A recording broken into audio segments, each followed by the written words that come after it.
Hello everyone, and welcome to Dark Whispers. I know many of you listen to these stories to help you fall asleep, and before you drift off, I would love to hear from you. Please leave a comment and let me know where you're listening from around the world. And if you're enjoying the video, don't forget to like and subscribe. Story 1. One evening, I came home feeling the usual comfort of being back in my own space. I had spent the entire day running errands and was ready to relax. The sun had already set, casting a warm, golden light over the street as I parked my car in front of my house.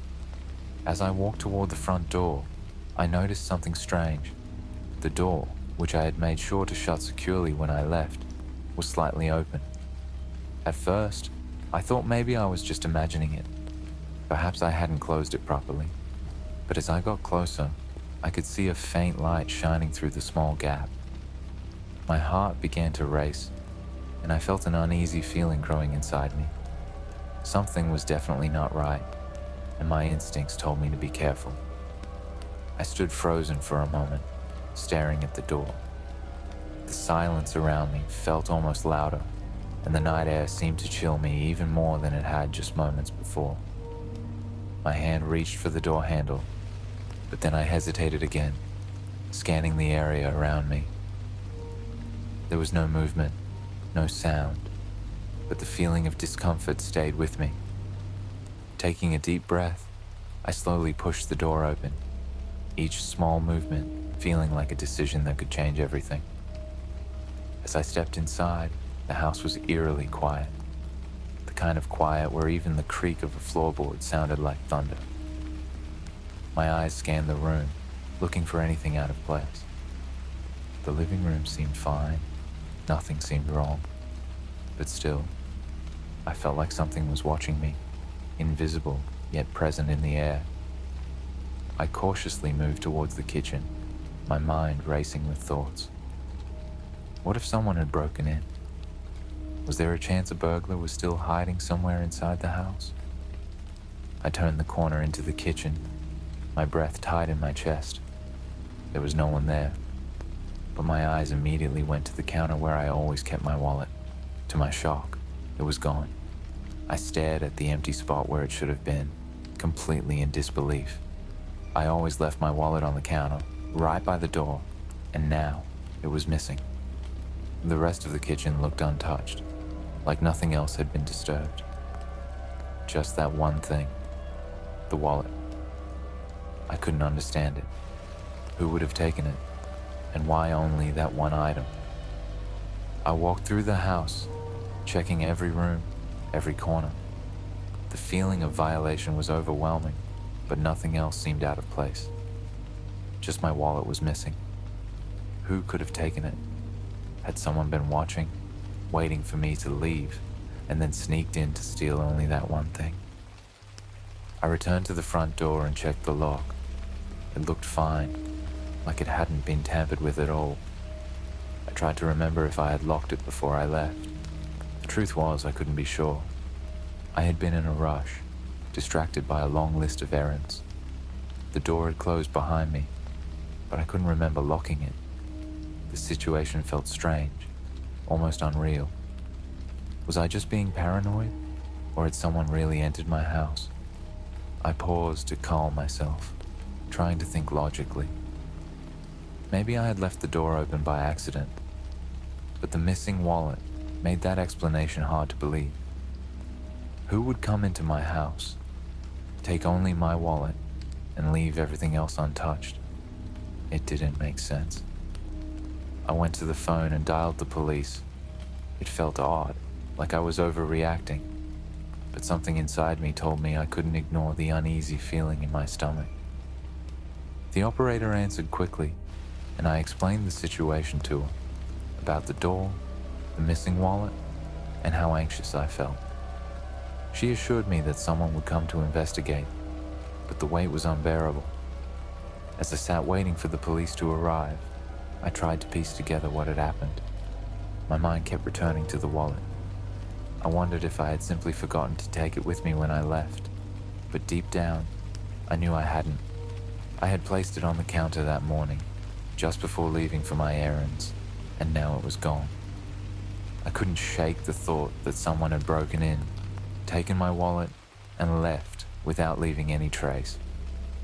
I started noticing the smallest details around me, the way the streetlight outside cast shadows on the walls, the sound of my own breathing filling the silence, the creaking of the floorboards. Every little noise seemed louder, more intense, and the air felt thicker with tension. It was like the house itself had changed, and it no longer felt like the safe, familiar place it once was. Finally, there was a knock at the door. My heart skipped a beat as I went to answer it. 2 officers stood outside, both in their blue uniforms. They introduced themselves, and I explained the situation once again. They stepped inside, taking in the scene around them. I showed them the front door, still slightly open, and they began their investigation. They asked about the layout of the house and if anything else seemed out of place. I told them about the missing wallet, but I couldn't explain what had happened. The officers remained calm and professional, but I couldn't help but feel like they didn't take my concerns as seriously as I did. They didn't seem as alarmed as I was, which only made me feel more confused. They carefully inspected the house, checking the locks, the windows, and even the backyard. They found no signs of forced entry. It was as if the door had simply been left open, and someone had walked in without leaving a trace. But how could that be? I was sure I had locked the door before I left. After their thorough investigation, the officers told me they would file a report, but there wasn't much they could do. There was no sign of forced entry, and no witnesses had seen anything strange. They suggested I contact my bank to report the missing wallet and to check for any fraudulent activity. They also recommended changing the locks as a precaution, just in case.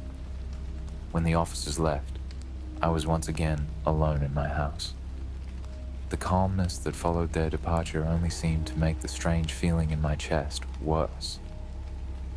It was as if the whole experience had been a bad dream, but I knew it wasn't.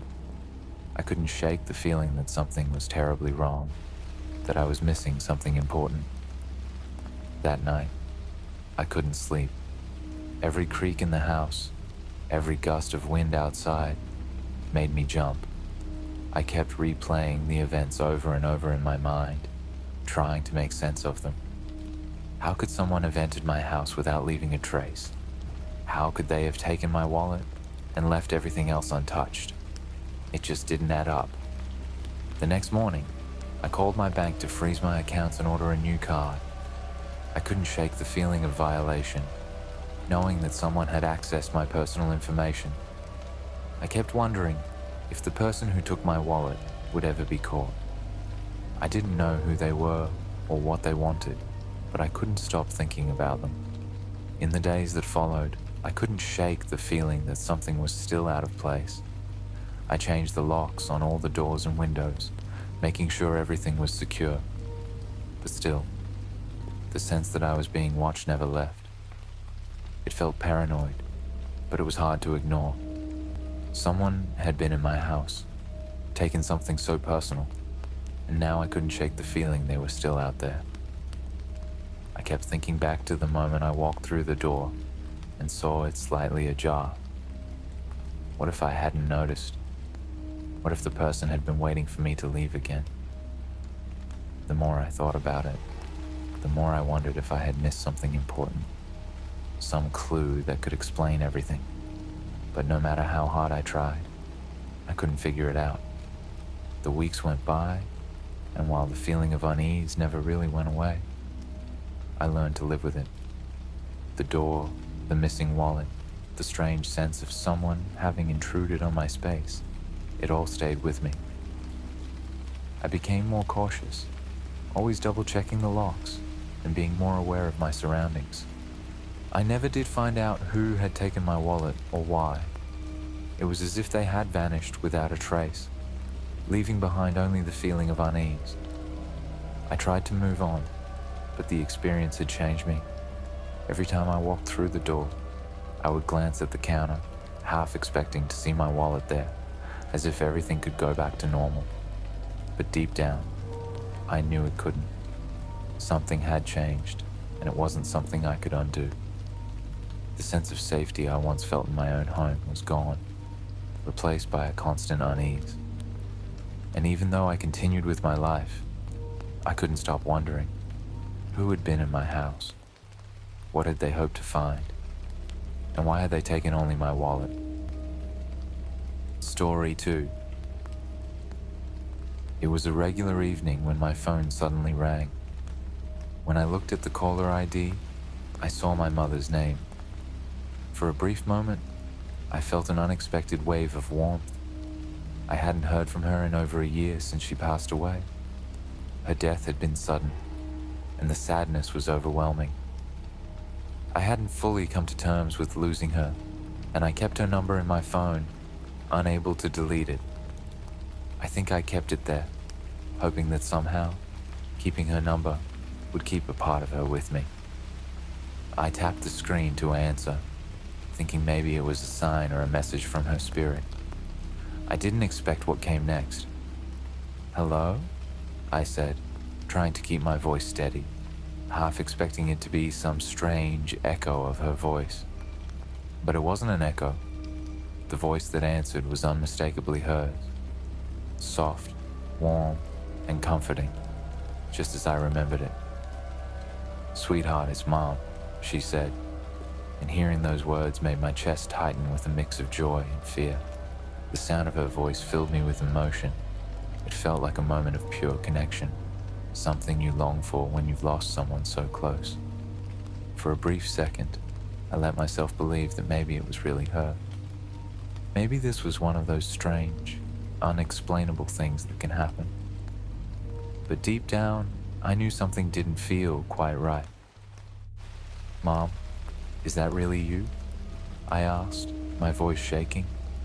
There was a long pause, and the silence stretched on too long, making me feel uneasy. Then the voice answered again. There was something off, something subtly wrong about it. "Of course, sweetheart. Why wouldn't it be?" she replied, but the words didn't sound like they should have. They were too perfect, too calm. There was the familiar warmth in her tone, but underneath, I felt a coldness. It was subtle, but it was there, and it made my skin crawl. Something about it set my nerves on edge. I felt my heart start to race. I gripped the phone tighter, confused and scared. "Mom, you're gone," I said, my voice cracking. The air around me felt heavy, like I couldn't breathe. How could this be happening? This didn't make sense. I had been there at her funeral, standing by her grave. I watched them lower her into the earth. My mind raced, trying to make sense of it all. Could this be a prank? Was someone messing with me? But the voice on the other end was too real, too familiar. "Sweetheart, don't worry about it," the voice said again, this time with a hint of impatience. "I'm still here, aren't I?" Those words froze me. They were too precise, too unsettling. I felt trapped, unable to hang up, but unable to understand what was happening. "How is this even possible?" I whispered, mostly to myself, trying to process the situation. The voice laughed, but it wasn't my mother's laugh. It sounded wrong, too light, too sharp. It lacked the warmth I remembered. "I'm always here," it said softly, almost as if trying to convince me that everything was fine. But it wasn't. It didn't sound like her anymore. It was like something was pretending to be her, mimicking her, but it wasn't her at all. The familiar lilting tone of her voice, the one I had heard 1,000 times, was gone. In its place was something hollow, an imitation. I couldn't wrap my mind around it. I stood there, paralyzed, phone in hand, as the voice continued to speak. It said things that sounded like my mother's words, but the tone wasn't right. The more I tried to focus on the words, the more they felt wrong, like they were slipping away from me, out of my reach. "Where are you?" I asked, my voice trembling with fear. "Are you okay?" The voice hesitated, almost as if it was thinking about what to say. "I'm fine, sweetheart," it replied, but I could hear the faintest distortion behind the words, like an echo of something trying to be real, but failing. Then the voice shifted, darkened slightly, and said, "But I need you to listen carefully." A chill ran down my spine. This no longer felt like a comforting conversation. It felt like a warning, a sinister presence disguised as my mother. "I'm not who you think I am," the voice whispered, so quietly that I almost didn't catch it. My heart skipped a beat. "Who are you?" I demanded, my voice rising in panic. The response came slow and deliberate. "I'm your mother," the voice said again, but this time the words felt hollow, like they were being pulled from someplace that wasn't quite real. "I'm always with you," it added, but the tone was wrong. There was something that made my skin crawl, a feeling that wasn't right. It wasn't her. It wasn't my mother. But it sounded like her. It spoke like her. It carried on the conversation, but the more I tried to focus, the more it slipped away from me, like sand through my fingers. And without warning, the call ended. The line went dead. I was left standing there, still holding the phone to my ear, the faint echoes of her voice lingering in the silence. I dropped the phone, feeling like I had just encountered something I couldn't understand. My heart was racing, my breath shallow. As I tried to make sense of what had just happened, it was impossible. My mother had been dead for a year. There was no way that could have been her. I checked the call log again. It showed her number, the same number that had been in my phone for years. My stomach twisted with dread. I hadn't imagined it. I hadn't dreamed it. I had spoken to her, or at least to something that sounded like her. But the voice had changed.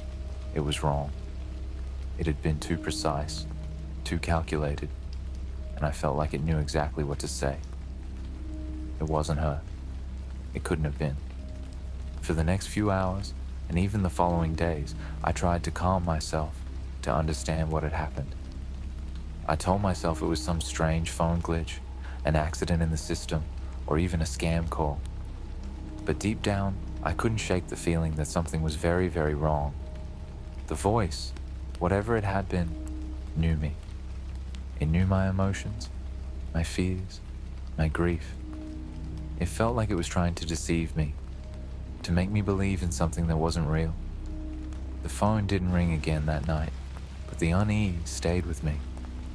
I couldn't stop thinking about the voice, how it had mimicked my mother perfectly, yet wasn't really her. I kept wondering, what was it? And why had it called me? What did it want?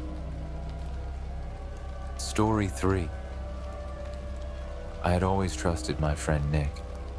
We had been close friends for many years, and I never thought there would be a reason not to trust him. He was the kind of friend who would always be there for you when you needed him.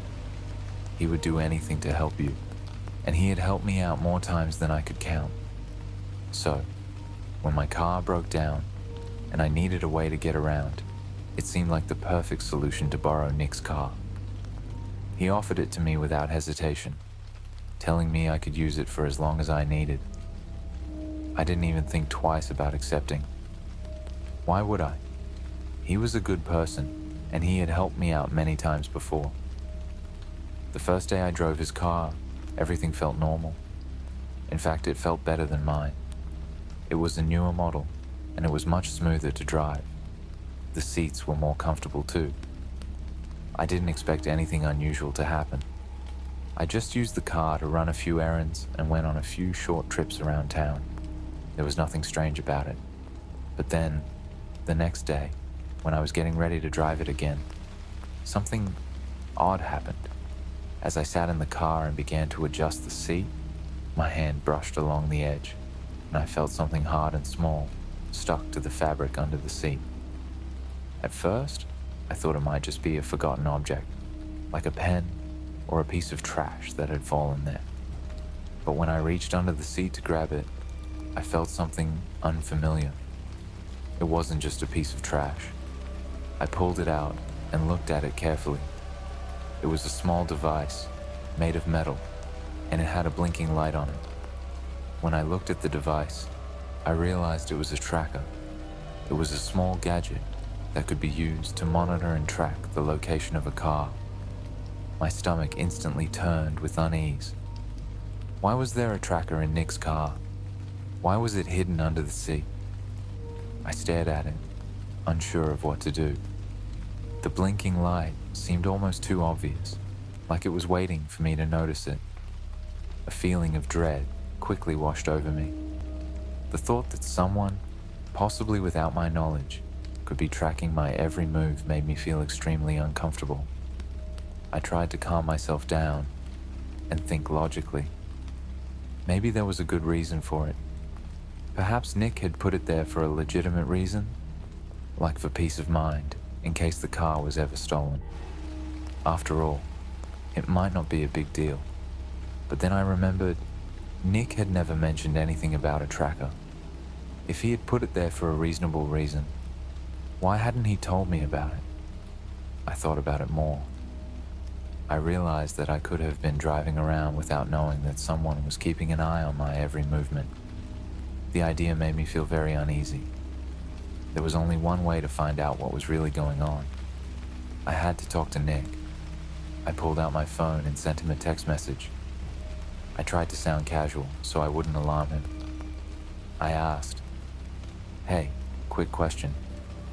Did you put a tracker under the seat of your car?" I didn't want to jump to conclusions right away, but I needed to know. I was waiting for his reply, but my mind was racing with questions. What if he didn't respond? What if he was the one who had put the tracker there? What did it mean? A few minutes later, my phone buzzed. Nick had sent a reply. When I read his message, I felt my heart sink. His reply was short, but it didn't make me feel any better. He said, "It's not a tracker. Don't worry about it." I read his message again, hoping that maybe I had misunderstood something. But no matter how many times I looked at it, I couldn't make sense of his response. It didn't reassure me. In fact, it made me feel more suspicious. Why was he so quick to dismiss it? Why didn't he offer any explanation? Why didn't he ask me what I had actually found? I felt nervous, unsure of what to do next. If it wasn't a tracker, then what was it? Why had he said, "Don't worry about it"? That response didn't sound like someone who was telling the truth. It sounded like something someone would say if they were trying to cover something up. I thought about calling him to get a clearer explanation, but I had this feeling deep down that I was being lied to. The more I stared at the device in my hand, the more I felt that something was off. There was something I wasn't being told. Something was not right, and I couldn't ignore it. I needed to get to the bottom of this. But where could I go for answers? I decided to take action myself. I couldn't just wait around for Nick's response anymore. I needed to find out what was going on. I decided to go to the car dealership where Nick had bought the car. I hoped they might be able to help me understand what the device was. The dealership was a few miles away, and I was nervous about walking in there and asking about a mysterious tracker. But I had to do it. I needed answers. I went to the dealership and asked to speak with the salesperson who had sold Nick the car. When the salesperson came out, I told him everything. How I had borrowed the car, how I had found the tracker under the seat, and how I was concerned. At first, the salesperson seemed confused. He stared at the device for a long time, as if trying to understand what it was. But then, his face suddenly turned pale. "This isn't something we would install in any of our cars," he said in a low voice. "Are you sure this came from the car you borrowed?" His reaction made me feel even worse. My heart sank into my stomach. I nodded, telling him that I was sure the tracker had come from the car I borrowed. The salesperson then took the tracker and went to the back of the store to check it out more closely. I stood there, pacing back and forth, feeling anxious and uneasy. What did he mean by that? Why was he so unsettled? After what felt like an eternity, the salesperson returned.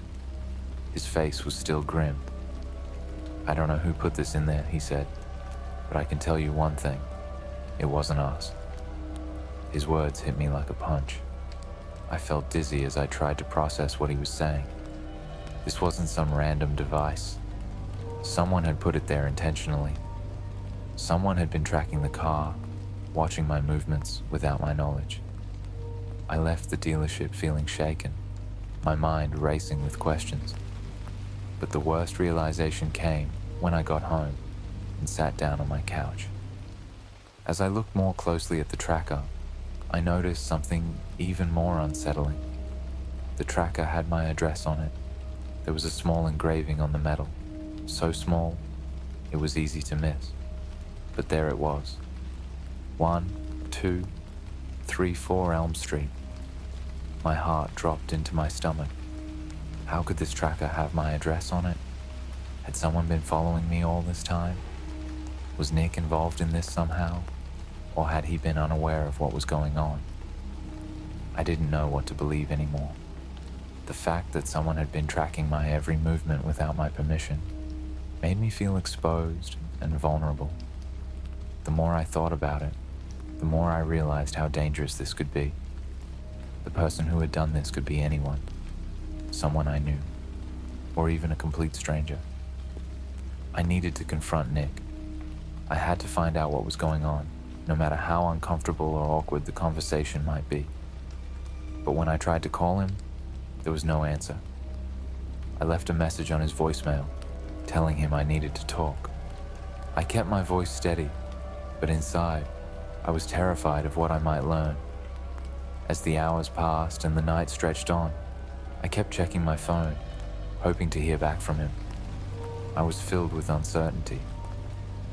Was Nick involved in this? Was this some kind of sick joke? Or was something darker happening that I didn't understand? The longer I thought about it, the more I realized that even if I didn't have all the answers yet, I was getting closer to a truth that I wasn't sure I was ready to face. The tracker was still in my hand, its steady blinking light like a ticking clock, counting down to something I wasn't prepared for. The more I stared at it, the more I realized that I had been living in the dark for too long. Now, the truth was starting to reveal itself, and I couldn't ignore it anymore. Story 4. It all started subtly. I'd come home from work every day, and as I unlocked the front gate, I felt the familiar calm wash over me. My house was my safe place. But one day, I noticed something a little strange. Every time I stepped inside, I saw that the gate was slightly open, a small crack, more than I remembered leaving it. At first, I thought it was nothing. Maybe the breeze had blown it open, or perhaps I had been distracted and hadn't closed it properly when I left in the morning. But it kept happening, every single day. No matter how carefully I thought I had locked it, the gate would be left open just a little. This was starting to unsettle me. I was sure I had locked it securely before leaving, and no one else had a key to my house. So, who could be doing this? The thought made me uneasy, but I tried to push it aside. I convinced myself that it was just a coincidence. Maybe the wind was strong enough to nudge the gate open, or maybe the latch wasn't working properly. But then, it started happening at night. One evening, I came home late, and the moment I stepped out of my car, I saw it. The gate was wide open. I had just locked it an hour earlier. I felt a cold chill run down my spine, and the hairs on the back of my neck stood up. My mind raced as I walked toward the gate. No one else had a key to my house. At least, that's what I thought. But the more I thought about it, The more the situation started to feel intentional. Someone had to be coming into my yard. But how? I decided to take action. The next day, I set up a camera near the gate, hoping to catch whoever was behind it. I didn't expect much. Maybe I'd catch a glimpse of an animal, or maybe a neighbor passing by. But when I reviewed the footage that night, my heart stopped. At first, the camera showed nothing unusual, just the quiet of the night. But then I saw it. Just after midnight, a shadow moved across the frame. The gate slowly swung open, and then a figure stepped into the yard. It was too dark to see any details, but the person didn't seem to be in a hurry. They lingered by the gate for a moment, almost as if they were waiting for something or someone. Then, just as quietly as they had arrived, they slipped away. The gate was left wide open. My stomach dropped. Whoever this was, they were doing it on purpose. This wasn't just some random accident. It was someone who knew my schedule, someone who had been watching me. They knew exactly when I wasn't home, and now they were making their presence known. I couldn't stop thinking about the last part of the video, the figure lingering by the gate. Why hadn't they just closed it? Why did they wait? It didn't make sense. I called a locksmith the next day, even though I was fairly certain I hadn't misplaced my key. I needed to know for sure that my house was secure. The locksmith checked the lock and the gate, and after a few minutes, he reassured me that everything was in working order. There were no signs of tampering. No one had picked the lock or gained access that way. I kept the new key in a safe place, but still, every evening when I came home, the gate would be slightly open. It felt like a silent message, a signal that someone had been there. But what were they trying to say? What did they want? After a few weeks of this happening, I began to notice other strange occurrences. Small things, nothing too alarming at first, but enough to make me uneasy. Sometimes my mailbox would be slightly open, as if someone had been going through it.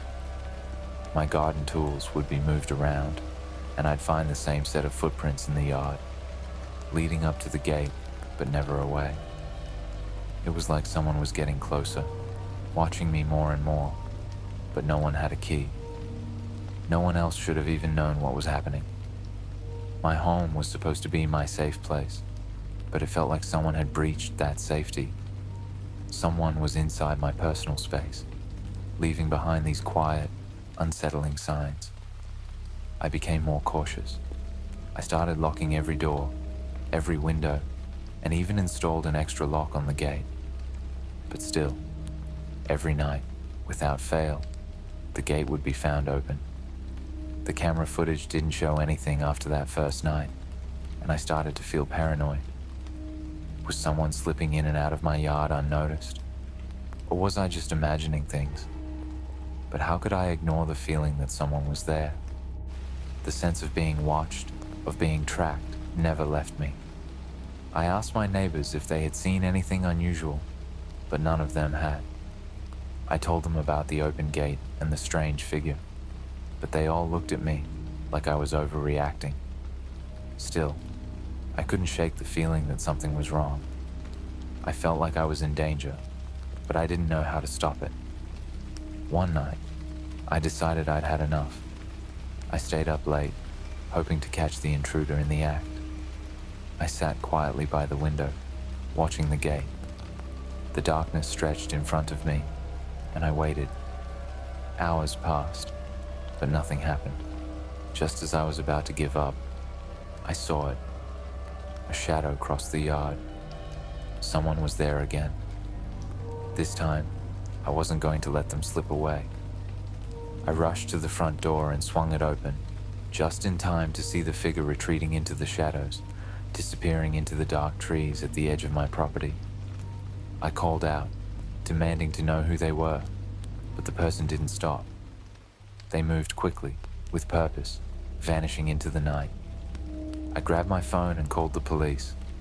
By the time they arrived, the figure was long gone. and there was no trace left behind. The officers checked the area but found nothing unusual.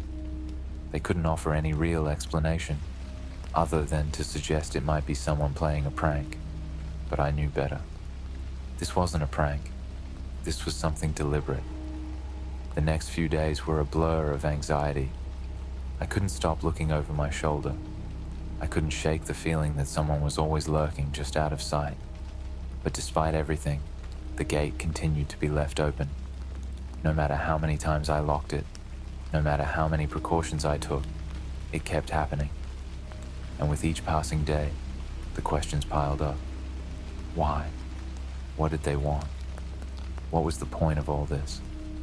The worst part was the feeling of being trapped. My house wasn't safe anymore. It was being violated by someone who knew my every move. And even worse, I still had no idea who they were. It felt like I was being toyed with, like they were watching me, waiting for me to crack. The gate remained open, a symbol of something darker at play, and I couldn't escape the creeping dread that I was being pulled into something I wasn't ready to face. Story 5. It was a normal Saturday afternoon when I decided to spend a few hours at the local thrift store. I loved going there. It was like a treasure hunt, looking for old books, vintage clothes, and strange little items that no one else seemed to want. That day, I was hoping to find a new book to read. As I was walking through the store, I noticed something in the corner of a shelf, an old leather-bound journal. It didn't look like much at first. Just an old notebook with pages that had faded with time and a simple clasp to keep it shut. But for some reason, it caught my attention. Something about it felt familiar, like I had seen it before. Curious, I picked it up. I flipped through the pages, and I saw that it was filled with neat handwriting. The ink was faded, but the words were still clear. At first, I thought it might just be the random musings of someone from the past, maybe a diary or some forgotten notes.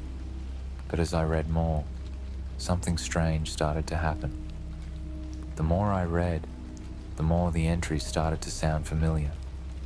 The writer talked about waking up in the morning, feeling the warmth of the sun coming through the window, and drinking their coffee. It was odd, because these were things I did every day. It was like reading about my own life. I thought it was just a coincidence at first, but the more I read, the more details matched my own experiences. The journal was describing things that had happened to me, down to the smallest moments, places I had been, conversations I had, even the foods I liked. One part of the journal even talked about a trip I had taken to a local park. It mentioned a bench I had sat on, and the exact book I was reading at the time. How could someone from the past know these things? This couldn't just be a coincidence. I had to keep reading. As I turned the pages, the entries started to get even more specific. They began to describe things that had happened to me just hours before I found the journal. I began to feel a strange sense of unease. It was like someone had been watching me, documenting my life without me knowing. I started to wonder, who wrote this journal? How did they know so much about me? My heart began to race as I continued reading. The entries began to talk about things that hadn't happened yet. The journal predicted that I would run into an old friend later that day, someone I hadn't seen in years. The journal even mentioned what we would talk about. At first, I thought it was a fluke, but when I left the thrift store, I actually bumped into that person. It was exactly as the journal had said, and we had the exact conversation the journal predicted. The journal even mentioned the words I would say. It was like the journal knew my future. The more I read, the more obsessed I became with it. Every new entry seemed to tell me more about my life, and the journal's predictions started to become even more accurate. It began to describe my interactions with other people. Sometimes, it even predicted how I would feel in certain situations. I couldn't stop thinking about who could have written this. How did they know so much about me? And why did it feel like the journal was guiding me, like it was controlling my actions. Was someone really following me? Or was this just some strange coincidence? One night, as I read the journal before going to bed, I came across an entry that sent a chill down my spine. The journal predicted that the next day, I would have a conversation with a colleague at work. It didn't just predict the conversation, it also described how I would feel in that moment.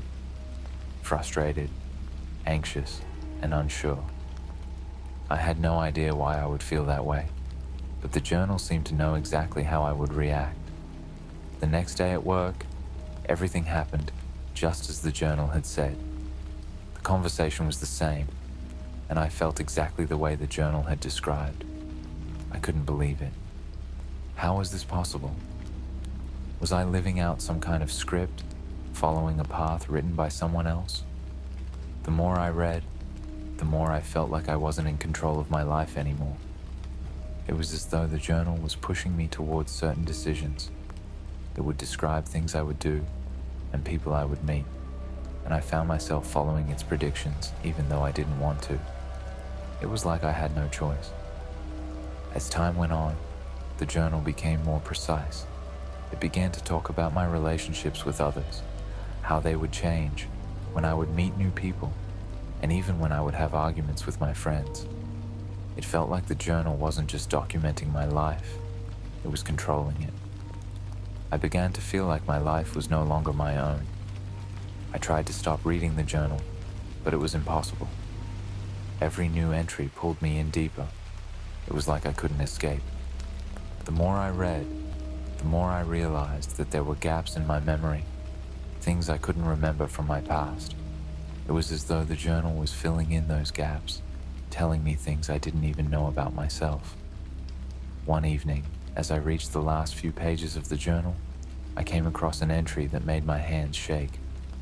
It didn't just predict something that would happen, it described the end.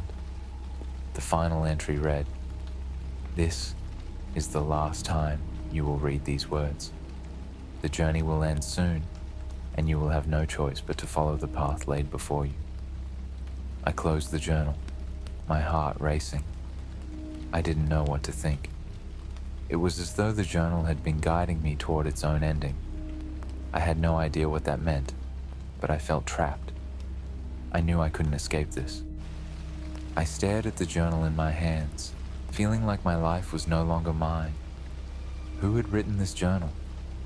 Why did it feel like I was no longer in control? The answers seemed just out of reach, and all I had were more questions. The journal had become my reality, and I didn't know how much longer I could keep following its lead before it consumed me completely. Was I living my own life? Or was I just a character in someone else's story? Story 6. It was just another normal Wednesday when something strange happened. A few months earlier, I had installed security cameras around my house. I did this because there had been a few break-ins in the neighborhood, and I wanted to feel safer. At first, I didn't pay much attention to the cameras. They were just there for peace of mind, recording footage in case anything happened. I would check the footage now and then to make sure everything was fine, but I hadn't needed to use them much because the house always felt safe. That day, however, something made me check the footage again. I wasn't sure why. I had just come home from a long day at work, feeling tired and ready to rest. I went straight to my bedroom, collapsed into bed, and pulled the covers over my head. It was a typical night, and I had no reason to expect anything unusual. But then, my phone buzzed. I picked it up and saw a notification from the security app. I thought it was probably just a routine update, maybe a cat walking past one of the cameras outside. But when I opened the app and looked at the footage, my heart skipped a beat. The notification showed footage from my bedroom camera, footage that had been taken just moments ago, right around the time I had been lying in bed.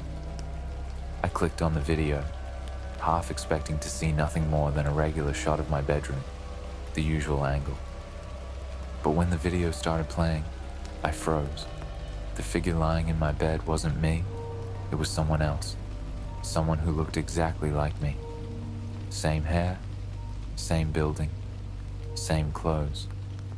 I could barely breathe as I tried to make sense of it. The person in the bed was sleeping, just like I had been, in the exact same position. But there was no sign of anyone entering or leaving the room. I replayed the footage, my mind racing. Could I be hallucinating? Had I left the door open and someone snuck in while I wasn't paying attention? But no, I had locked all the doors when I came in, and the footage was clear. The person in the bed looked exactly like me. I couldn't believe it. The figure didn't move. It was just lying there, still, peaceful, as if it had been sleeping in my place all along. It was me, or at least it looked like me. My stomach twisted in a knot as I tried to think of an explanation. Maybe it was a glitch, a strange error in the camera system. I closed the app and checked the other cameras, hoping to find something that would explain what I was seeing. The living room camera and the hallway camera were both clear. The house was empty. I didn't see anyone walking around or leaving the room. I even checked the footage from earlier in the day, before I had come home, and everything seemed completely normal. But when I went back to check the footage of my bedroom again, something even stranger happened. The figure in the bed shifted slightly. It didn't wake up, but it moved, just a little, like it was adjusting itself to be more comfortable. My heart was pounding in my chest. I was paralyzed in place, staring at the screen, wondering if my eyes were deceiving me. Was this real? Was I dreaming? I grabbed my phone and tried to call my best friend. I needed someone to help me make sense of this, but when I went to dial the number, I saw that the phone call icon had already been opened by itself. It was like I had already tried to call. My heart sank. What was going on? Why was my phone acting like this? It felt like everything in my life had suddenly turned upside down. I went downstairs to check the doors again, just to be sure everything was locked, but something was nagging at me. The footage didn't sit right. The person in my bed wasn't just lying there. They looked comfortable, like they had been there for hours. It was as if they belonged there. I knew for a fact that I hadn't invited anyone over, and there were no signs of a break-in. The windows were locked, and the door hadn't been tampered with. I had no idea who or what was in my bed, but I couldn't ignore it anymore.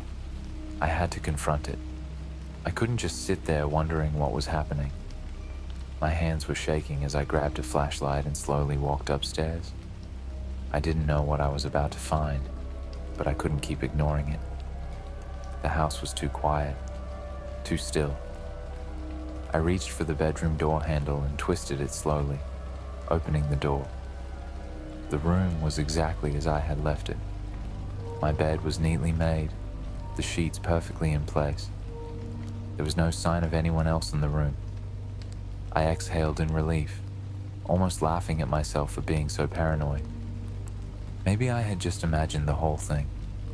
Maybe I had been too tired when I checked the footage. But as I turned to leave, I felt something cold brush against my shoulder, like someone had touched me. I spun around, but the room was empty. There was no one there. I didn't sleep that night. Instead, I kept checking the footage every few hours, hoping to find a clue, hoping to make sense of what was happening. The next morning, the footage was still there, but this time it wasn't just a still image, it was a video. And this video showed the figure in my bed getting up, walking toward the camera, and then stopping just inches away from the lens. The figure's face was blurry, distorted in a way that made my breath catch in my throat. It was as though someone had purposely messed with the image, making it impossible to see their face clearly. But even though I couldn't see their face, I could feel their presence, as if their eyes were locked onto mine. The figure in my bed wasn't me. It was a twisted version of me, some kind of phantom. And this time, it seemed to have a purpose, like it was moving with intent. I couldn't stop thinking about it. Who was this person? How did they get into my house? Why did they look so much like me? It was like this person had come from the same place as me, had walked the same path, but somehow didn't belong here. They were an intruder, but they knew my house better than I did. I felt like I wasn't just dealing with a break-in anymore. This was something darker, something that wanted to be me. It wanted to take my place. I kept wondering, was I still alone in my own home? Or was there someone else here with me? Someone who looked exactly like me, but wasn't me at all? Story 7. It all started in a very ordinary way. I first heard a faint, rhythmic tapping on the wall. At first, I thought it was just one of those normal noises you hear in an old apartment building. I thought it might be the sound of the pipes, or maybe the neighbors moving furniture around. But the tapping didn't stop. It happened every night, at exactly the same time, around 2 a.m. At first, it was quiet and soft, almost too faint to hear, like someone tapping their fingers gently against the wall. It wasn't loud enough to bother me, but it was just enough to catch my attention. I started to notice that it happened every single night, right when I was about to fall asleep. It wasn't random. The tapping came in a steady pattern. 3 soft taps, then a short pause, and then 3 more taps. It was always the same. I listened to it for a few minutes each time, but then it would stop. The strange part was that no one else in the building seemed to hear it. I asked my neighbors if they noticed any strange noises, but they all looked at me like I was crazy. "What tapping?" one of them asked, a confused look on their face. Another neighbor laughed and said, "You're probably hearing things." I tried to ignore it, but every night, without fail, the tapping continued. It almost felt like it had a mind of its own. It started as I was drifting off to sleep, and no matter how much I told myself it was nothing, it still made me feel uneasy. I even asked the building superintendent about it. He just shrugged and said, "It's probably the pipes. This is an old building. You'll get used to it." But I couldn't shake the feeling that it wasn't just the pipes. There was something deliberate about the way the tapping came in those exact patterns, like someone was trying to send a message in a secret code. After a week of hearing it, I started to become obsessed with the tapping. Every night, I would lay in bed, staring at the ceiling, waiting for it to start. The rhythm was always the same, but now the tapping didn't stop after a few minutes. Some nights, it went on for hours. I started to wonder if I was the only one who could hear it. It felt like the walls were closing in on me. I tried to get up and investigate, but whenever I got close to the wall, the tapping would stop. It was as if the sound knew when I was near and went silent. I even tried to soundproof my room, thinking maybe it was just the neighbor's pipes or something, but nothing changed. The tapping continued every night. The more I heard it, the more it consumed me. It was always there, like a soft, ticking clock that wouldn't let me rest. I stayed up late, trying to catch a glimpse of who or what was making the noise, but no one else in the building seemed to notice. I couldn't help but wonder if it was all in my head, or if something was wrong with the building that no one else wanted to acknowledge.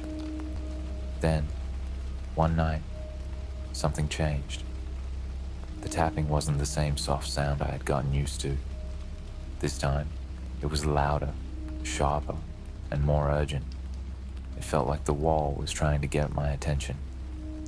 I sat up in bed, wide-eyed, listening carefully. I felt a cold chill fill the room as the tapping became faster and more frantic. It was like the wall was alive, beating like a heart. My pulse quickened, and I stood up, walking cautiously toward the source of the noise. I pressed my ear against the wall, trying to make sense of it, but there was nothing there. For a moment, the tapping stopped completely. The silence was suffocating. I stood frozen, my heart pounding in my chest.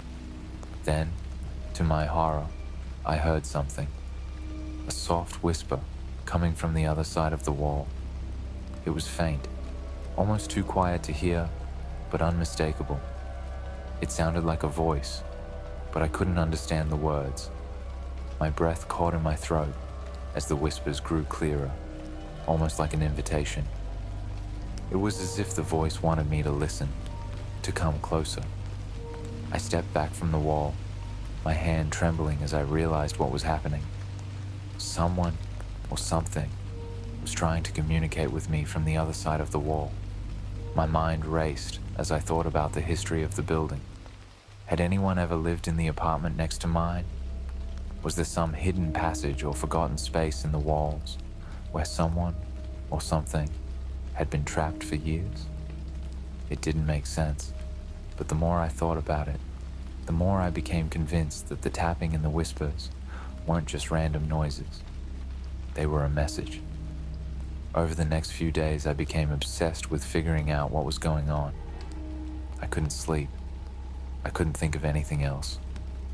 I found myself standing by the wall, listening, trying to catch another whisper. Sometimes the tapping was quiet, just the soft taps. But other times, it was louder, like whatever was on the other side was getting frustrated, trying to reach me. I started to question my own sanity. Was I just hearing things? But then, I asked one of my neighbors again, just to see if I was the only one. "No, I don't hear anything," she replied, acting as if I were crazy. But the tapping didn't stop.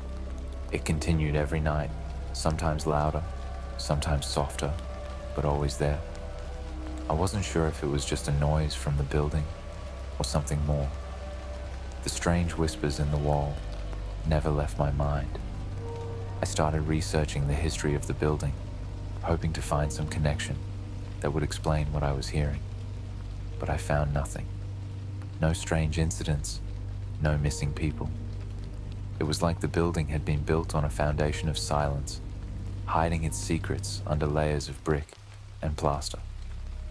Finally, one evening, after weeks of the tapping and whispering, I couldn't take it anymore. I grabbed a hammer and began tapping at the wall, hoping to uncover the source of the sound.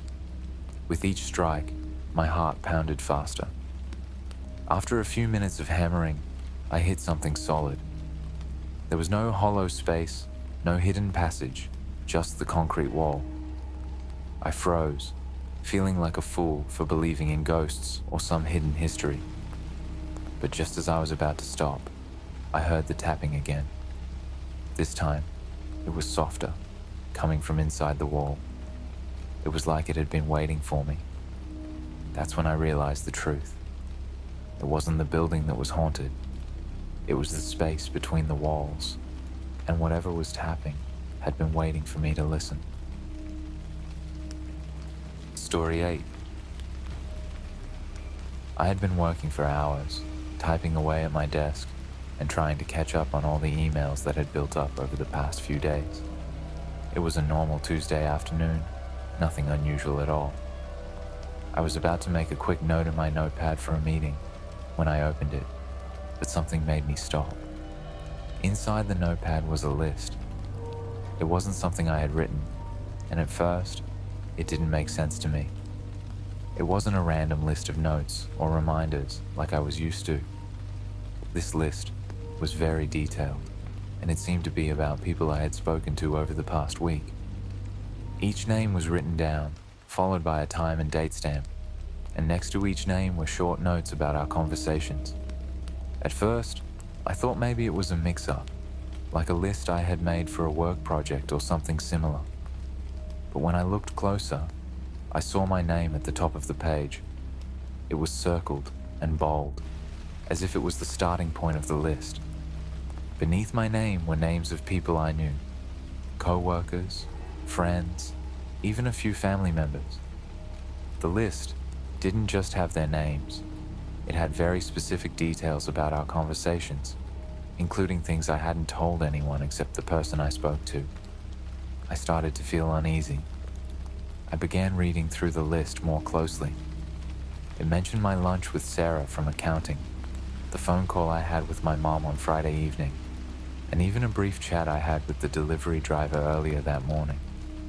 There was no way I could have written all of this down. It was too specific and too detailed. I couldn't understand how someone could know all of this. How had they been keeping track of every conversation I had without me noticing? The dates and times were exact, down to the minute. It felt like someone had been following me and recording everything I did. I got a cold shiver down my spine and felt the sudden need to look around my office. The room was empty, except for a few papers and the hum of the fluorescent lights overhead. But I still felt the weight of the list in my hands, like it was some kind of evidence of something dark and disturbing. I checked the date on the list. It was up to date, and there were no notes from weeks ago. Everything had been written in the past week, the same time I had been working, meeting people and running errands. My heart raced as I thought about how this list could have come to be. Had someone been in my office, going through my things without my knowledge? The door to my office was always locked when I wasn't there. There was no way someone could have gotten in without leaving a trace. I started searching through my office, pulling open drawers and looking through files, but I found nothing that could explain the list. I thought back to my day, wondering if there was any moment that felt strange. Had anyone been standing too close to me? Was there anyone around who seemed to be watching me without me noticing? But nothing stood out. Everything had seemed normal until now. I looked at the list again, trying to figure out what it meant. Some of the notes were simple, like the time I had talked to John from IT, but other notes were more personal, like a note about a text message I had sent my best friend, Emily. I hadn't told anyone about that conversation, not even Emily. Yet, there it was, written down in black ink. I couldn't explain it. Was I more afraid that someone had been watching me, or was I terrified that maybe I was losing my mind? Had I written the list myself, during a tired moment, or while I wasn't paying attention? But that didn't explain how specific the entries were, or the fact that I had no memory of writing the list. I needed to talk to someone, but I didn't know who. How could I explain this to anyone? How could I tell someone that someone had been tracking every conversation, meeting, and interaction I had? I tried to push away the growing panic, telling myself that I was probably overreacting. Maybe it was a mix-up, or even a bad joke. But the more I thought about it, the more I realized that there was no logical explanation for it. My mind raced with possibilities. Who could be doing this, and why? I stood up from my desk and walked over to the window, trying to calm myself. The office building was quiet, and the streets outside were not busy at all. But I still couldn't shake the feeling that someone was out there, watching me and keeping track of everything I did. I decided to take the list home with me. Maybe in a quieter place, I could figure out what was going on. But just as I was about to leave, I saw something else. Something that made my heart stop. On the back of the list was another name. It wasn't a name I recognized, and next to it was a short note. She found the list. My hands started to shake as I stared at the words. It felt like whoever had been tracking me knew that I had discovered their secret. I felt a chill run through me, and the room suddenly felt too small. I quickly stuffed the list into my bag and left the office, my mind racing with questions about who could be behind this and how long it had been going on. That night, I locked the door behind me when I got home and sat down with the list, trying to make sense of everything. But the more I looked at it, the less it made sense. It felt like someone had been living inside my life, watching my every move, and I had never known. I felt like a puppet, controlled by someone I couldn't see or understand. The fear was real. It was like being trapped in a nightmare that I couldn't wake up from. I called my closest friend, trying to explain what had happened, but the words didn't come out right. She didn't understand. couldn't understand. Who would believe me? I started to question my own sanity. Maybe I was just stressed. Maybe this was something my mind had made up to explain my anxiety. But deep down, I knew it wasn't my imagination. The list was real. The tracking was real. And someone was out there, waiting, watching, keeping track of me in ways I couldn't even understand. The next day, I went back to my office early, hoping to find some answers. I couldn't shake the feeling that something was waiting for me, something I hadn't uncovered yet. When I arrived, I walked straight to my desk, but the list was gone. It wasn't in the drawer where I had left it. It was completely gone, and there was no sign of it anywhere. Panic gripped me. I searched through every drawer, every file, every corner of the office, but the list had disappeared without a trace. I couldn't explain what had happened. Had someone found it? Had I imagined the whole thing? But then, as I sat down and started to go through my emails, I saw something even more disturbing. My inbox was full of messages from people I hadn't spoken to in months, people whose names were on the list. The subject lines of the emails seemed to reference conversations I didn't remember having.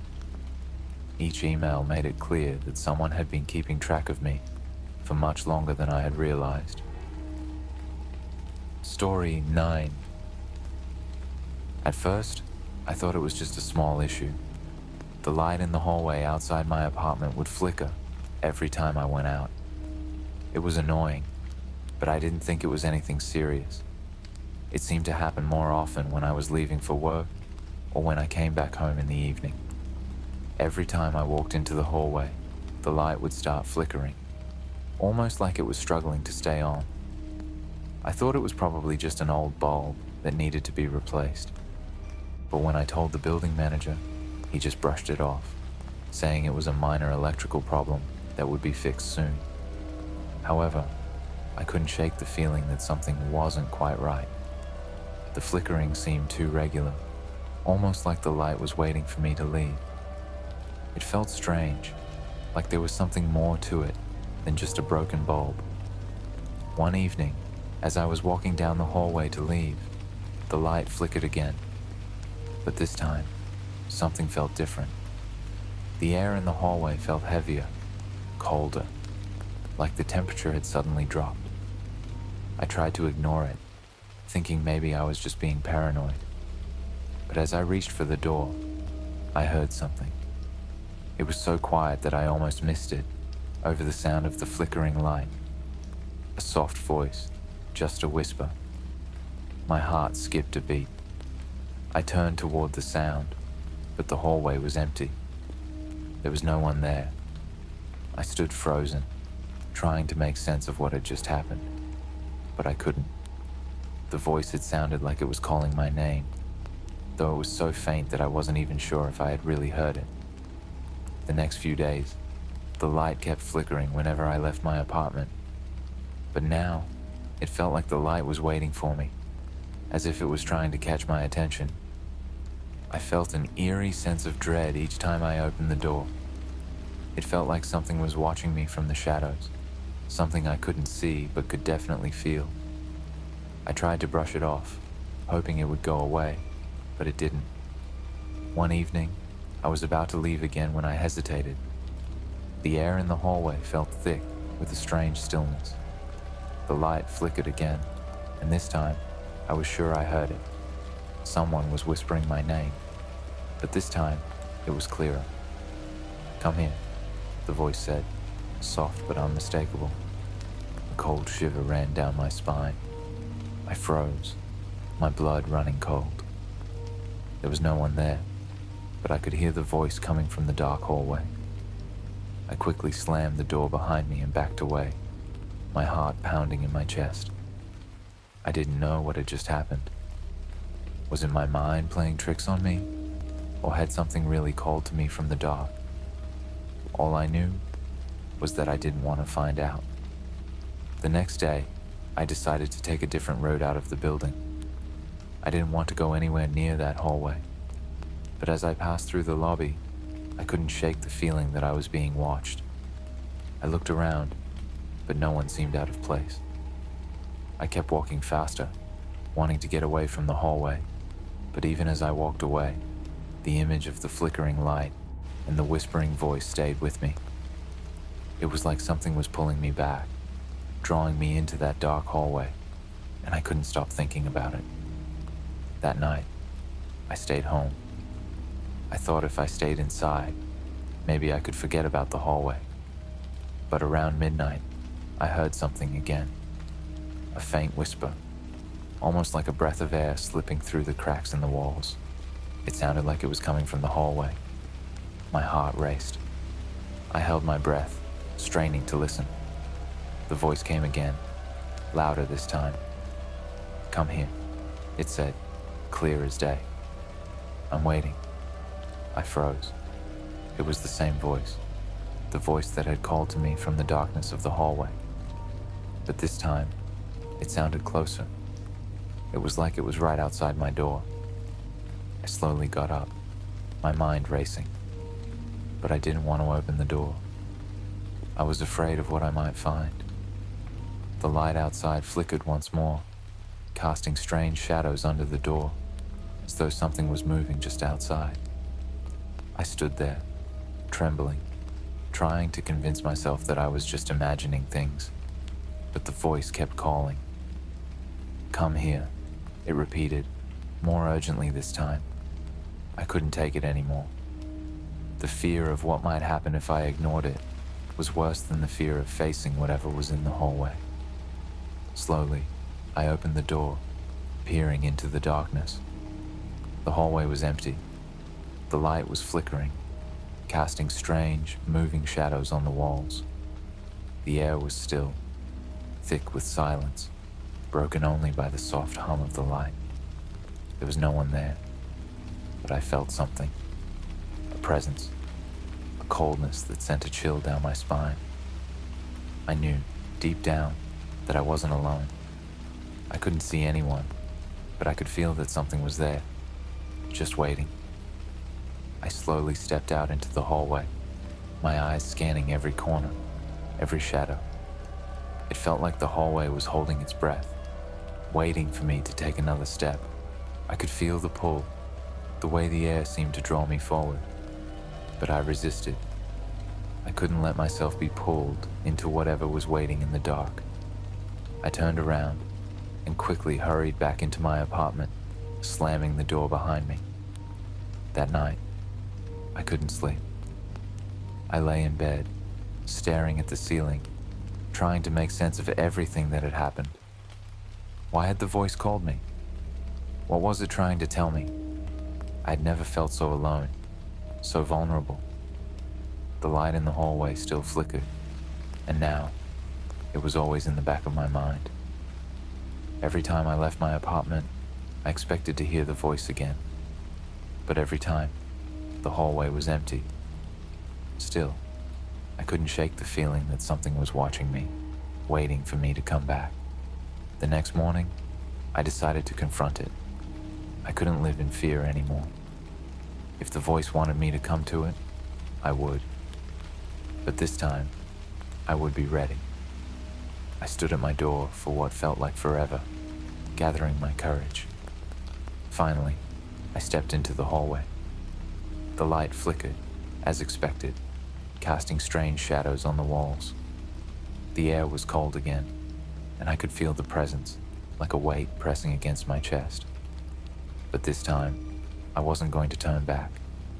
I took a deep breath and walked down the hallway, determined to face whatever was waiting for me. As I reached the end of the hall, the voice came again, soft but clear. "I'm waiting," it whispered. But this time, it was different. It wasn't coming from the darkness at the end of the hall. It was right behind me. I spun around, but there was no one there.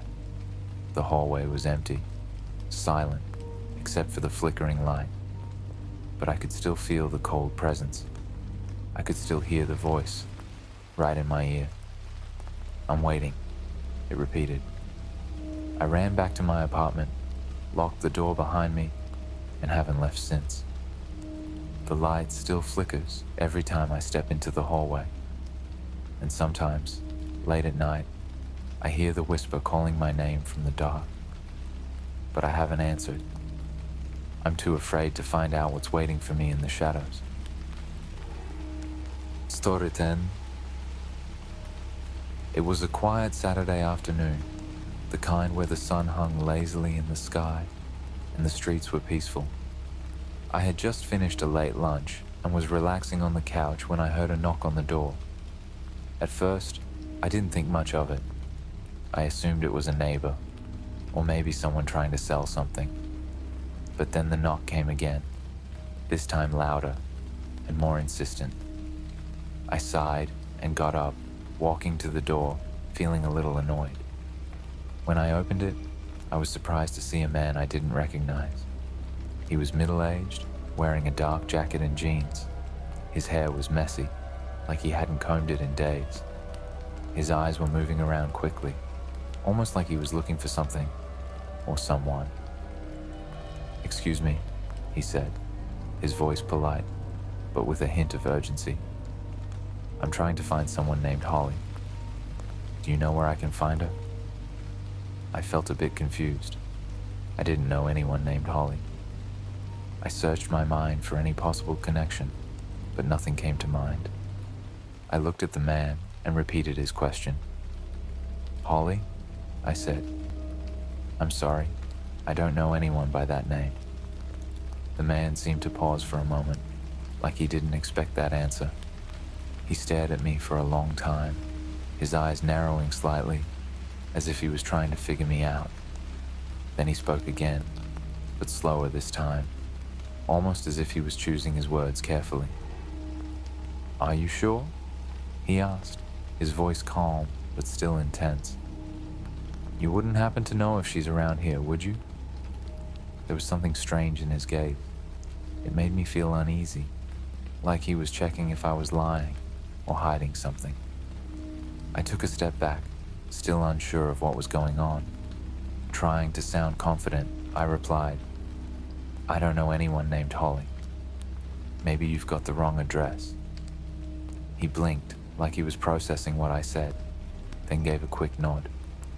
He didn't apologize or seem embarrassed.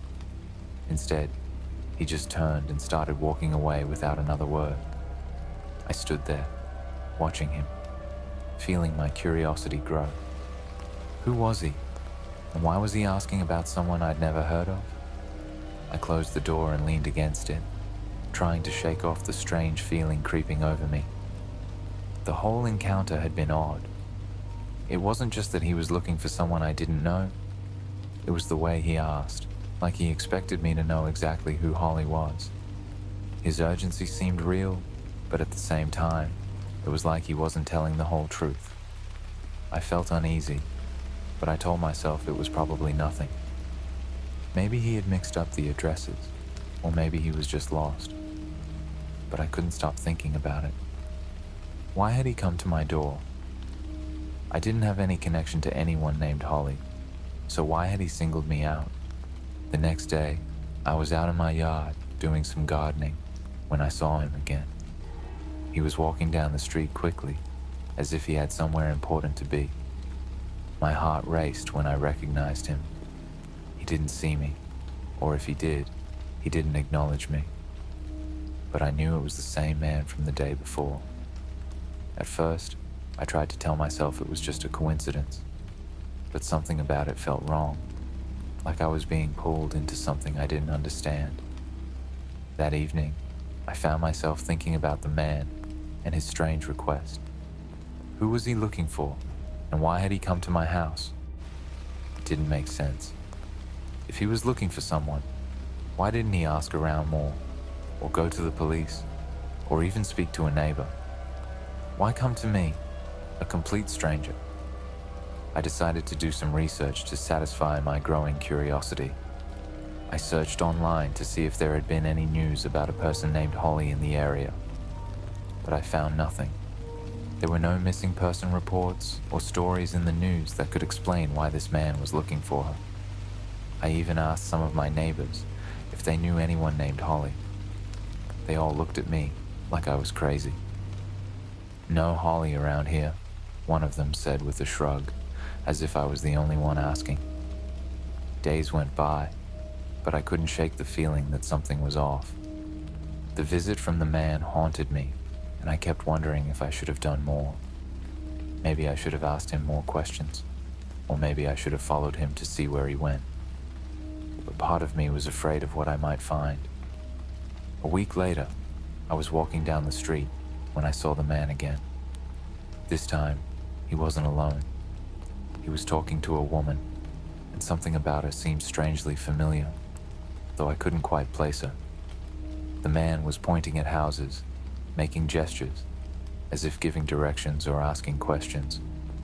The woman seemed to be listening carefully. My heart skipped a beat when I realized they were walking straight toward my house. I tried to stay calm, pretending I hadn't noticed them, but I couldn't help looking over my shoulder as they got closer. Then, as they reached my house, I looked at the woman's face more closely. That's when I felt my blood run cold. She looked exactly like me. Same hair color, same eyes, same posture. It was like looking at myself. I stopped walking and stood frozen, my mind racing. What was going on? Why were they looking at my house? Had they come for me? The man and the woman stopped outside my house, talking quietly to each other. I couldn't hear their words, but I could see the woman's eyes scanning the house, like she was trying to figure out if it was important. My heart was pounding now, and I felt a strange sense of dread. What were they looking for? Was it me they wanted? Or was there something else going on? Finally, the man turned and started walking away, the woman following him without saying a word. They didn't come to my door, and they didn't knock. They just left. But I was left standing there, filled with a sense of unease I couldn't shake. Why had they come to my house? What were they really looking for? And why did the woman look so much like me? After that day, I never saw the man or the woman again. But the strange visit stayed with me. I couldn't stop thinking about it, wondering what they had been searching for. Every now and then, when I'm alone in my house, I can't help but wonder, will I ever find out the truth about Holly and the man who knocked on my door?